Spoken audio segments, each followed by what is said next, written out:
Remember those days when we were all waiting for the Rings of Power to finally premiere, only to realize it was the biggest waste of money ever? How they managed to spend roughly $50 million per hour of the show and still make something so average, I still don't get it. But apparently Amazon learned their lesson, because the Rings of Power Season 2, with the first 3 episodes having dropped this morning, is looking good, like real good. Like we actually poured those millions into great writing good. Check it out for yourself. Here's the reviews roundup for Season 2, and so far it looks like everyone's pretty ecstatic about it. It's a dazzling improvement. It has some breathtaking action. It's even better than House of the Dragon Season 2 in some ways, blah, blah, blah. Well, you get it. But then there are also the big guns, and what they're saying is not good at all.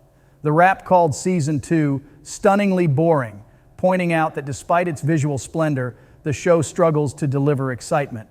Variety echoed this sentiment, describing the season as a boring slog and criticizing its lack of engaging storytelling. Meanwhile, The Hollywood Reporter suggested that the series might be too epic for its own good, arguing that in its quest for grandeur, it loses the smaller, more relatable moments that could have made it truly special.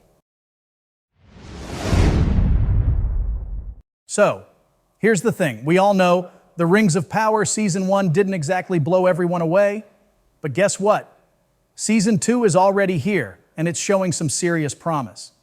Now, I know what you're thinking. Is it really better, or is this just another case of wishful thinking? Well, I've watched it myself, and I've dug into some early reactions, and let me tell you, it's not just hype. For one, the pacing is finally hitting that sweet spot. Remember how Season 1 felt like it was either dragging or cramming too much into too little time? Yeah, Season 2 seems to have found its rhythm. The first 3 episodes are being praised for their balanced storytelling, where each scene feels purposeful without rushing to the next big moment. And honestly, that's what this show needed.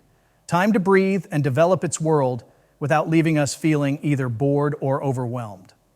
And speaking of world building, The Rings of Power Season 2 is leaning hard into what made Tolkien's universe so damn good in the first place: the fantasy and the action. That's what we all came for, right?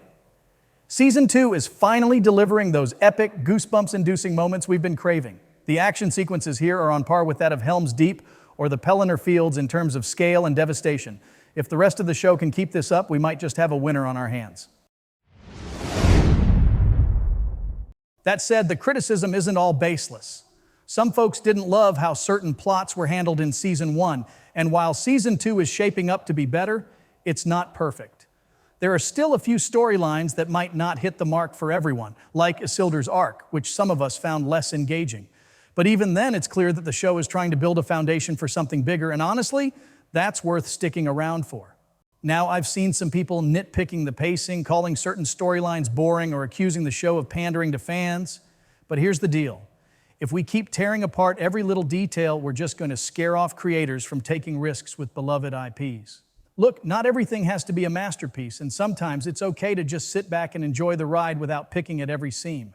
Remember, the only review that really matters is your own. So before you let some critic or Reddit thread sour you, give it a shot yourself.